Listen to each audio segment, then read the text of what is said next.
Bonjour à tous, heureux de vous retrouver sur Paris Turf TV pour votre quotidienne reçue 5 sur 5, l'émission du Quintet et du 5-5. Mon invité du jour, désormais vous le connaissez, Julien Cognam. Julien, bonjour. Bonjour Damien, bonjour à tous. Julien, on a l'honneur de présenter la rentrée de Saint-Cloud ce samedi, ce sera le prix Teddy qu'on connaît bien. Ça concerne les chevaudages sur 1600 mètres, la corde à gauche. Le terrain est annoncé très souple. Tout d'abord, quelles peuvent être un petit peu les spécificités du terrain enfin de la piste plutôt. C'est une réouverture comme vous l'avez dit à Paris, donc la piste va être vierge à la corde. Ouais. On peut s'attendre quand même à un avantage pour les chevaux qui vont de l'avant et qui ne vont pas être trop loin de la lisse dans la ligne droite. D'accord. Sans attendre, votre pronostic? Oui, donc j'ai placé en tête de mon pronostic le 4 American Peak, devant le 5 Sussudio, le 2 Bilge Kagan, le 10 Gentleman, le 14 Moonlight Gambler, l'As Sisyphe, le 8 Crispen et le 15 Vadanor. Donc on va évoquer les chances de votre cheval de tête, le numéro 4 American Peak, ça tombe bien, c'est le tenant du titre. Oui, et je pense que ceux qui l'ont joué l'année dernière s'en souviennent. Il avait littéralement il avait explosé l'opposition. Ouais. Parti très vite et devant et méchant, et on ne l'avait jamais revu. C'était une des belles impressions quintées l'année passée. Après l'année, ça a été un petit peu plus compliqué. La dernière fois à Cagnes, en revanche, c'est excellent. Il était battu par King Air, qui est un très bon cheval. Et derrière, il y avait Exotic et Chop Soave qui ont tous les deux regagné handicap derrière. Donc il est prêt à son poids. Le terrain, c'est pile dans ses cordes. Il va être avantagé par la réouverture. Donc comme il va de l'avant un peu, il va pouvoir dérouler. Ça paraît vraiment très solide pour la gagne. Puis si je me souviens bien, l'an dernier, il avait un numéro en dehors, non? Il avait le 16, il était parti tout en dehors, mais comme un sprinter 1200 mètres. Et après, vraiment au train, il avait fait exploser le peloton, c'était très impressionnant. S'il est dans la même condition, et je pense que sa dernière performance l'indique en très bonne condition physique, il n'y a pas grand-chose contre lui. Un penalty? Presque. Allez. On va évoquer les penalties sont parfois durs à mettre. S'il n'y a pas Neuillard dans les cages, ça peut rentrer. Du coup, on va évoquer les chances du numéro 5 Sussudio. Oui. Sussudio, moi, ce qui me refroidit un tout petit peu, c'est qu'on annonce du soleil depuis, jusqu'à samedi plutôt. En terrain lourd, je vais vous le dire franchement, je l'aurais mis en tête. Parce que c'est un cheval qui a peu couru et pour moi qui n'a pas tout montré. À Fontainebleau, fin novembre, dans un quintet, il faisait un truc pour moi qui était vraiment très très bien, parce qu'il est venu pleine piste à Fontainebleau. C'est vraiment quelque chose qui n'est pas facile à faire. Il était 4e, si ça s'était mieux passé, pour moi, il aurait pu être au moins 2e de l'excellent Travertine. On a fait le quintet ensemble en plus ce jour-là. On l'avait fait ensemble, voilà, j'étais d'ailleurs chaud sur Sussudio ce jour-là. Et sur Travertine. Aussi, merci. Et voilà quoi, donc c'est sûr que le terrain un peu plus sec, si ça avantage les chevaux qui vont de l'avance, ça complique un peu sa tâche parce qu'il est mieux en attendant un petit peu.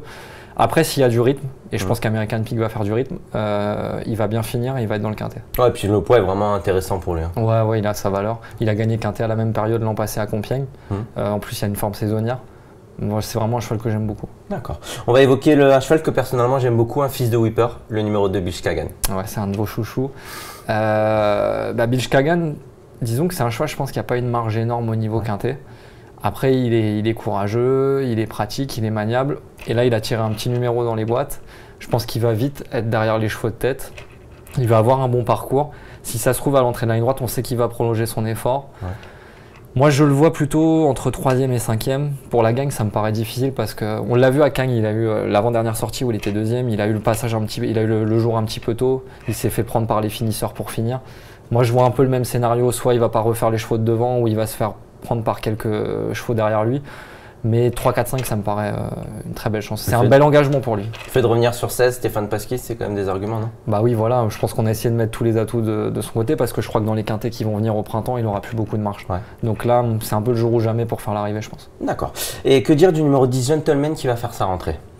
Ouais, Gentleman, c'est un petit coup de poker. C'est pas le cheval de tout le monde. Moi, j'adore quand ils ont un peu de fraîcheur comme ça. Il a fait l'arrivée de très bons handicaps l'an dernier. Il y en a un où il était à côté de King Air. Moi, c'est un cheval, je pense, qui a aussi une belle marge de progression. Et pareil, qui a aussi la particularité de pouvoir adopter toutes les tactiques, de bien aimer être près des chevaux de tête, qui a une belle pointe de vitesse pour finir. Moi, je pense qu'avec le petit plus fraîcheur, ça peut vraiment être un coup marrant, même sur le podium.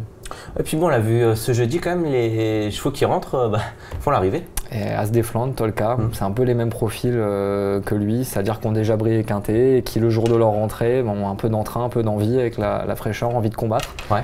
Et pour moi, lui, il a ce profil. Puis comme vous disiez, dans des lots supérieurs, notamment à Longchamp. Oui, voilà, là parce que là c'est un bon quintet, mais il y a aussi en bas de tableau des chevaux qui ont couru deuxième épreuve. Il a couru mieux que ça, et moi je pense qu'il va en gagner un cette année de toute façon. D'accord. Et ensuite, on va évoquer les chances d'un cheval qui court rapproché, et c'est étonnant à 3 jours, le numéro 14, Moonlight Gambler. Ouais, c'est étonnant oui et non parce que ceux qui l'ont joué mardi, je pense qu'ils ont mangé leur ticket. C'était un véritable cauchemar. En fait, il s'est retrouvé derrière un cheval qui avançait plus. Il s'est retrouvé dernier et en retrait, on a vu que lui, quoi. Il a crevé l'écran. Il a fait l'arrivée de Quintet à Cagnes. Je pense qu'avec lui, c'est Nicolas Collery, il essaye de battre le fer tant qu'il est chaud. Ouais. Le cheval, il l'a récupéré, il lui a fait passer un cap. Il est au top du top. Maintenant, le seul petit bémol, comme vous l'avez dit, c'est qu'il court rapproché et qu'il n'a pas un très bon numéro dans les boîtes. Donc, il va falloir la tactique à adopter. Après, s'il y a du train et vu la forme du cheval, il va bien finir. Ouais, mais bon, clairement, on oublie sa dernière course, quoi. Ah oui, au contraire, même, ça nous renforce dans nos certitudes parce que là, il faut vraiment avoir vu les 100 derniers mètres. Il finit dans une action impressionnante. Ok. Avant de se quitter, Julien, on va évoquer les chances du numéro 16, El Dono, parce que c'est tout simplement notre minute terrain. Fabrice Véron, son jockey. Fabrice Véron, vous serez associé à El Dono dans le quintet de samedi à Saint-Cloud avec le numéro 9 à la corde. Qu'en attendez-vous? Le cheval devrait bien courir, il vient de remontrer le bout de son nez à Cagnes-sur-Mer. Il a vraiment bien terminé la dernière fois avec des valeurs qui étaient autour de lui très correctes. Le cheval normalement est très bien, j'ai eu son entraîneur au téléphone dernièrement, donc il devrait pouvoir faire l'arrivée. 1600 mètres, c'est sa distance? Oui, tout est réuni, le numéro de corde est bon, la distance est bonne, le cheval a les œillères australiennes, tout est réuni pour que ça se passe bien. Une passe dans les 5 est donc envisageable? Oui, je pense que c'est possible. Julien, alors, après avoir écouté Fabrice Véron, vous regrettez ou vous campez sur vos positions? Non, je regrette pas, faut faire des choix, je les assume. Après, c'est sûr qu'il a l'air relativement confiant.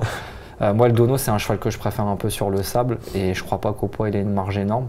Maintenant, vu la confiance de Fabrice Véron, vous avez le droit de le mettre dans vos champs sans souci, ça peut pimenter les rapports à l'arrivée. Après, moi, personnellement, je préfère rendre du poids que de la qualité. Lui, en l'occurrence, il rend un peu de la qualité à ses rivaux, quoi. Voilà, moi, je suis un peu comme vous aussi. J'aime mieux les chevaux un peu de classe. Celui-là, pour moi, il me paraît un peu limité en première épreuve. Après, il faut tenter le coup. Il est en bas de tableau. On a déjà vu pire surprise à l'arrivée. Voilà, dans un champ, ça se met. D'accord. Le dernier coup à Cagnes, on n'a pas été très heureux. Est-ce que là, Julien, est-ce qu'on va relever la tête? Vous pensez vraiment que votre sélection, c'est caisse pour les parieurs? Aux caisses, dans un quintet de galop, j'irai pas jusque-là. Maintenant, American Peak, franchement, on ne peut pas aller contre. Et Sussudio, moi, je le vois dans les 5 à coup sûr. Donc, à partir de là, je pense qu'il y a des champs à faire, il y a des jeux amusants. Écoutez, moi, j'ai envie de vous suivre parce que vous m'avez convaincu, Julien.